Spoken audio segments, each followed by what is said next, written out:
In this video I will go over the plot of the film and review it. In 1947, Poirot has retired to Venice and has lost his faith in God and humanity. An ex-police officer, Vitali, is his bodyguard.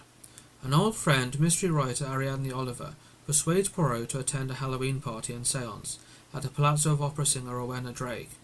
Ariadne also wants to expose Joyce Reynolds, the medium who has taken part, who was once a World War I army nurse, as a fraud. The palazzo is a former orphanage with a legend of being haunted by the spirits of orphan children who were locked up and abandoned during a citywide plague, with doctors and nurses in for particular torment. Rowena hired Joyce to commune with her daughter Alicia, who supposedly committed suicide after Alicia's fiancé, chef Maxime Gerard, ended their engagement. Among the guests are Rowena's housekeeper Olega Semenov, Drake's family doctor Leslie Ferrier, and his son Leopold, and Joyce's Romani assistant Desdemona Holland. Right before the séance they are joined by Maxime, although he was not initially invited. During the séance, Poirot reveals Desdemona's half-brother Nicholas and Joyce's second assistant hiding in a chimney with a magnetic instrument that enables interference with the typewriter in use by Joyce during the séance, indicating fraudulent practices. Joyce then suddenly speaks in Alicia's voice, saying that one of the guests murdered her. Afterwards, Poirot confronts Joyce, who tells him to lighten up, and she gives him her mask and robe, and cryptically says they will not meet again. Seconds later, an unknown assailant nearly drowns Poirot when he is apple bobbing. Not long after this, Joyce falls from an upper story and is impaled on a courtyard statue. Both Nicholas and Desdemona are concerned, saying how are they going to make it now. Events now add pace with a storm cutting off the palazzo, which creates a lot of attention within the group. Poirot takes it upon himself to solve the murder and interviews the guests, during which he witnesses manifestations of Alicia's ghost and hears a young girl humming a tune.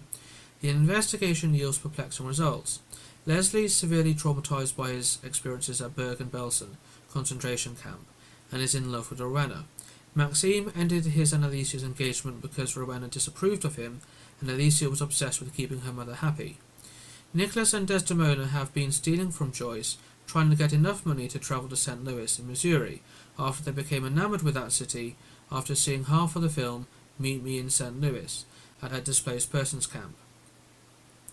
Leopold claims to hear the same voices as Poirot, and claim also made later by Leslie. When the guests discover an underground chamber containing children's skeletal remains and bees, Leslie suffers a panic attack and nearly kills Maxime. He is locked inside the music room to recover. Rowena gives Poirot the only key to the room. After examining Maxime's invitation, Poirot deduces Ariadne sent it and was conspiring with Vitali, who had previously investigated Alicia's death before resigning from the police force the following day. Both Ariadne and Vitali gave Joyce private details of Poirot, and Ariadne had hoped to use Poirot's inability to explain the supernatural as a plot for her next book, but gets angry and scared after being confronted by Poirot and the intense atmosphere within the palazzo. A phone was heard ringing, but the main phone line has been cut due to the storm. Leslie is then found dead with a knife in his back, seemingly from suicide, due to the fact that there was no other entry point into the room and Poirot had the only key. Gathering the remaining guests, Poirot reveals Rowena caused the deaths of Alicia, Joyce and Leslie, hoping to pass them off as part of the children's curse. Obsessed with keeping Alicia for herself, Rowena poisoned her with small doses of the honey of Rhododendron ponticum, weakening and then caring for hallucinating Alicia. This is the same honey that caused Poirot's visions because it was mixing with his tea. Rowena's plan was to isolate Alicia from Maxime when they planned to reconcile. The night of Alicia's suicide, Olga unknowingly gave Alicia tea containing a fatal dose of the poison, with the honey and the poison.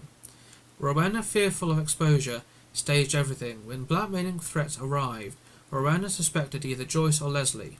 She attempted to drown Poirot, believing he was Joyce because he was wearing her cloak and mask.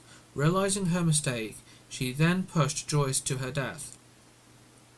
Later, over the palazzo's internal phone line, heard earlier in the film, she forced Leslie to stab himself by threatening to kill Leopold. when Poirot confronted Rowena on the rooftop because she escaped through a side passage and a stairs that led directly to the roof. So when he was confronting her on the roof, Alicia's ghost seems to appear to them both, pulling Rowena off the building and into the canal where she drowns.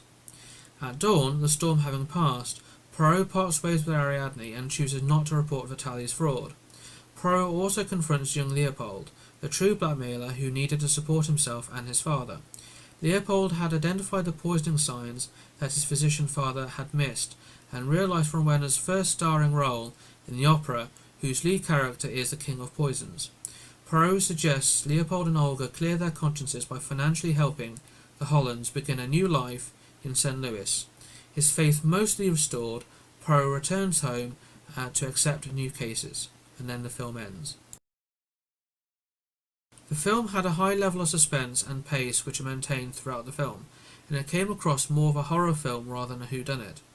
The film did keep you guessing as to who the culprit was throughout the film.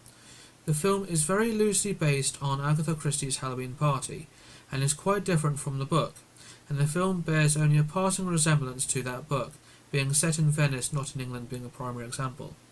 I thought this was a better adaptation than Branagh's other adaptation of The Murder on the Orient Express, which I thought was dull and lacklustre. I thought that A Haunting in Venice was a decent film, and I enjoyed it a lot more than I thought I would. For a more faithful adaptation, I would recommend the ITV Agatha Christie's Poirot series with David Suchet in it, because I thought that was a much better adaptation and really is the proper standard for adaptating Agatha Christie. Thank you for watching this video, and I hope to see you in the next one.